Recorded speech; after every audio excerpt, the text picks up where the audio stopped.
change the mindset of these people, number one. Number two, when the youth would come towards Rasulullah, he'd never say to them, I'm too busy, you're younger than me. He wouldn't say to them, go and learn from someone else. He, on the contrary, would smile in a way where the youth would love talking to Rasulullah. Because the most important aspect of Rasulullah wasn't the knowledge, it was the akhlaq of Rasulullah. When an elder has akhlaq, every youth finds them approachable. And there is no gift in humanity like approachability. There are some people, they've got so much knowledge, but you're scared to say Salaamu Alaikum to him. And there are others, they have so much knowledge, yet when he talks with you, you feel he's your age. You feel that he's so willing to open his heart to you. You think that young man who sat in front of Rasulullah, when Rasulullah was sitting down with his Sahaba, the young man who walked in and said, oh Muhammad, I want to commit adultery now. The Sahaba at that moment unsheathed their swords. Rasulullah said, wait, stop. Put your swords back. Let me talk to him. He said, young man, let me and you go for a walk. Look at the skill. Don't fight in the situation and don't answer in a heated moment. Lift the youth and say to him, let's go out together and talk.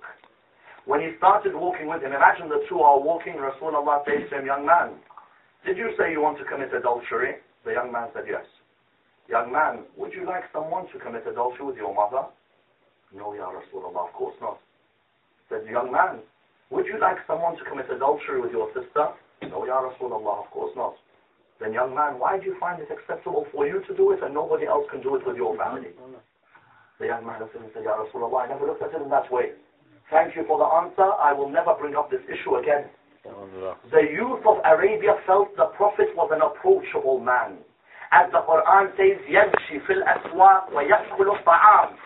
He walks where you walk and he eats what you eat. He's no different to you, except that wahi comes to him and it doesn't come to you. Other than that, he's one of you and he's amongst you.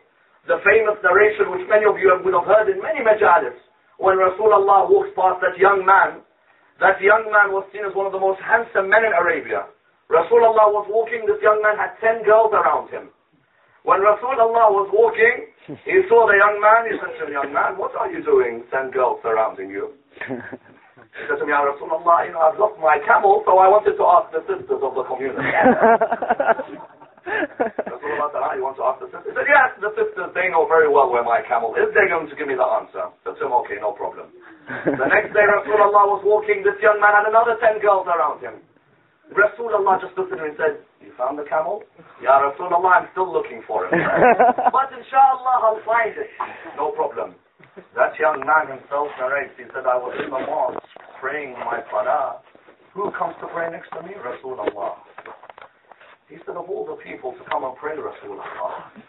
At least most people would finish namaz quickly and leave. Rasulullah is going to take ages. Therefore, I'm not going to have a chance to escape because he's going to be there the whole time. He said, when I finished, Rasulullah finished and he turned to me and he said to me, young man, you found the camel or no? So he said, Ya Rasulullah, I wasn't looking for a camel. So he said, I know you weren't looking for a camel. He said, Ya Rasulullah, then why didn't you tell me there and then? He said, because it would have been an embarrassing situation for you then. I was waiting for a time where I would want to tell you that these people are not mahram to you for you to talk with them like that. There has to be respect for you and your sisters. In this way we notice the beauty of the approach of Rasulullah to the youth around him. And that's why when he built his religion, he built it around 6 youths who history will never see like them again. Which 6? The first of them was a young man who was the first to ever lead Salat al-Jama'ah in Medina.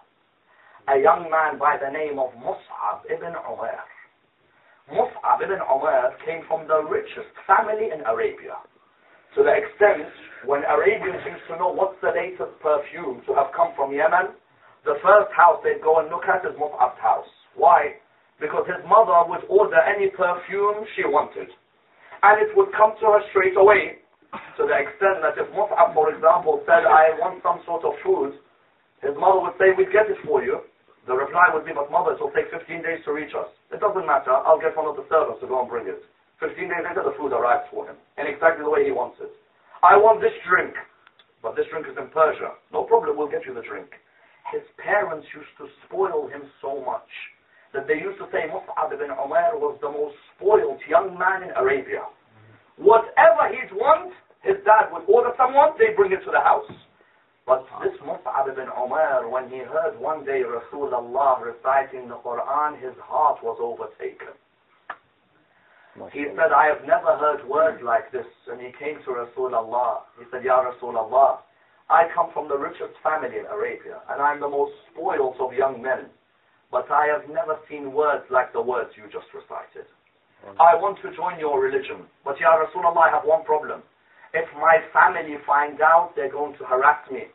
Rasulullah said to him, do not worry, remain patient. You don't have to reveal. In that period, it was a period of taqiyya. You couldn't reveal everything.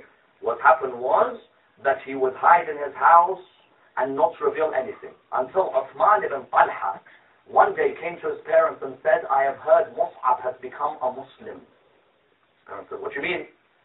He's joined the religion of Muhammad? Yes. You mean he denounces idols? Yes.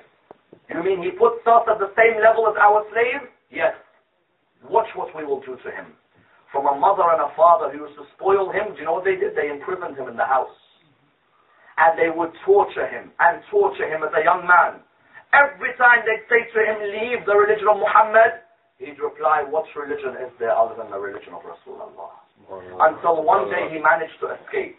When he escaped, he went to Rasulullah. Rasulullah said to him, go on the hijrah to Africa. You know the first hijrah which went to Abyssinia? He said to him, go on the hijrah to Africa. He went to Africa until a couple of years later he came back. When he came back, he was still in his 20s. Rasulullah called him. He said to Mus'ab, I need a favor. What is it?